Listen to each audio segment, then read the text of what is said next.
In today's video, we'll explore the essential steps for learning a new piano piece. Rather than playing the piano like a typewriter, simply pressing certain keys, you should fully understand the score you're about to play. I'll demonstrate key aspects to consider while learning a new piece. We'll analyze a wonderful waltz called Waves of the Danube, composed by Romanian composer Ion Ivanovici.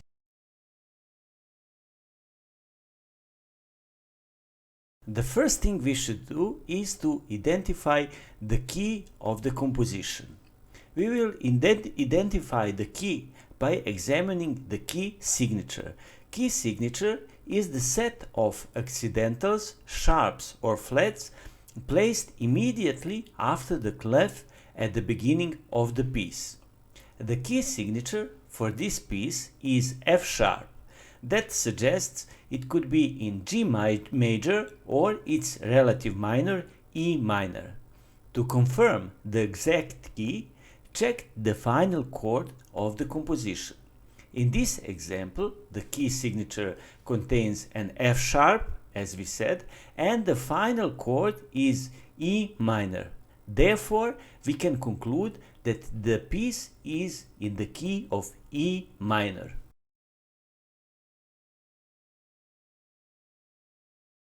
Once you have determined the key, analyze other elements in the score, such as the time signature, tempo markings, and specific instructions provided by the composer.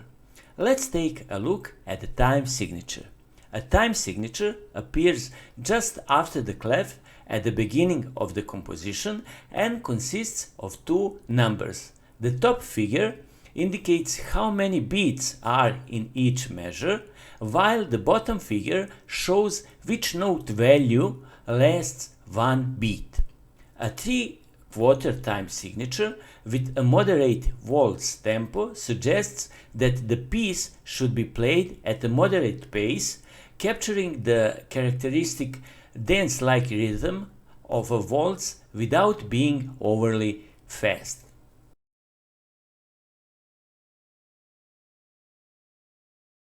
Now let's take a look at the form of this composition and the order in which we should play different parts of this composition. We should start and play this piece from the beginning. Then we will come to the sign for the first and second endings. When we play the piece for the first time, we should play only the notes under the sign with the bracket and number 1 above. Skip the next measure, the one with number 2 above, and continue to play the composition until you reach the sign DC all fine. DC all fine is basically telling you to go back to the start and play the whole piece again until you hit the fine part, which means the end. However, there's one thing, since we had the first and second endings, and this is the second time we play the piece from the beginning, we will now skip the measure with number 1 above and play the measure with number 2 above. That's the measure where our composition will end, as the sign fine indicates.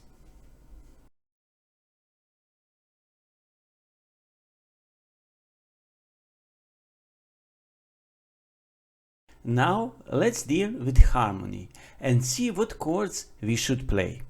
This piece is composed in the key of E minor, and as is usually the case, we should find chords built on the main scale degrees of this scale. Let's review our knowledge about the chords built on the main scale degrees in all three types of minor scales. The main scale degrees are the first, called the tonic, the fourth, called the subdominant, and the fifth degree, called the dominant. Since there are three different types of minor scales, let's examine their characteristics and differences. The natural minor has the same notes as the G major scale, but starts with the note E. The natural minor has half steps between the second and third and fifth and sixth degrees. If we build triads on the main degrees, we will have three minor chords on the tonic, subdominant and dominant. The harmonic minor has half steps between the second and third, fifth and sixth degree, and seventh and first degree. To have this set of half steps, we should raise the seventh degree. If we build triads on the main degrees, we will have two minor triads on the tonic and subdominant, but we would have a major triad on the fifth degree, because by raising the seventh degree of the scale, we also raised the third of the dominant chord, and that's why we have a major chord. In most cases, we play the seventh chord on the fifth degree, and we will have a dominant seventh chord, B7. The melodic minor has half steps between the second and third degrees and seventh and first degree. To have this set of half steps, we should raise the sixth and seventh degrees. If we build triads on the main degrees, we will have only one minor triad on the tonic, because by raising the sixth degree, we will have a major triad as a subdominant, as a chord on the subdominant, and we would have a major triad on the fifth or dominant seventh chord built on the fifth degree of a scale. Okay, now let's take a look at the chords being played in this composition. When we look at the piece, we can see that the first chord occurring in the first four measures is a dominant seventh chord in the second inversion without the fifth, played by the right hand. Then in the next four bars we have the tonic chord. After that we have the subdominant chord in second inversion for two measures, followed by the tonic, then the dominant and the tonic once again. In the fourth measure on the second page we have an 8-note run modulating to the key of G major. Modulation is when we transition to a different key from the previous one. In the next two lines we have only two chords, D7 and G major triad. These chords are the dominant and the tonic of the G major scale. The dominant seventh chord is played in second inversion with an omitted fifth, and the tonic is played in the root position.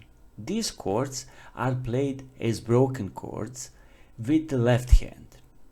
The last two lines are in the key of E minor. The melody is played with the right hand and the chords are played with the left hand. We have broken chords once again. These chords are the dominant chord for two measures, tonic for two measures, one measure subdominant, one measure dominant, and the tonic once again.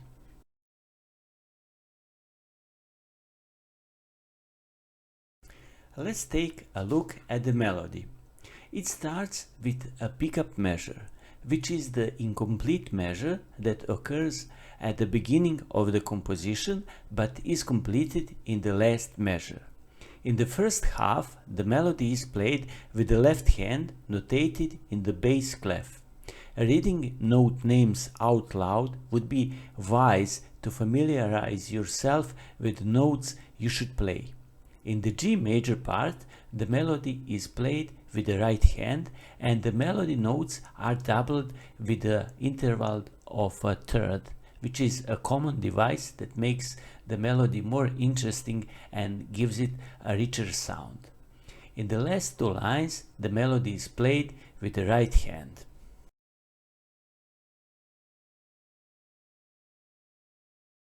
Before we start learning to play this piece, we should take notice of and explain rhythmical devices that occur in this and almost every other composition. These are dotted and tied notes. Dotted and tied notes are means for prolonging the time values of notes. Let's see how. A dot after a note increases the note's duration by half of its value. In this section, we have a dotted half note. A half note lasts 2 beats in this time signature, and when we add a dot behind it, it will last half of its duration longer, meaning it will last for 3 beats. A quarter note, which lasts 1 beat without a dot, will last 1.5 beat with a dot. In this section, we have a few tied notes. Tied notes are notes that stand next to each other, have the same pitch, and are connected with a curved line. When these notes occur, they should be played as one note, and their length is equal to the sum of the individual values. In this particular case, we have a dotted half note tied or connected to a quarter note, which means that we will play one note that lasts as long as these two together. A dotted half note lasts 3 beats and a quarter note lasts 1 beat, which means that we'll play one note that lasts 4 beats.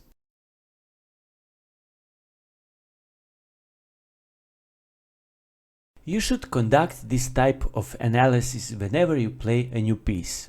Take a look at the key of composition, know the time signature, and note specific instructions provided by the composer. Understand the form of the composition, including how many times to play certain parts, where to finish, and similar details. You should also know which chords to play. While these things aren't strictly necessary, you could just start playing the piece.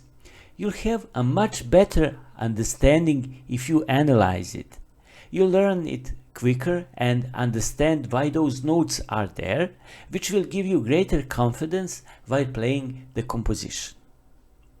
So that was all for today, and if you liked this video, press like and subscribe. See you in the next one.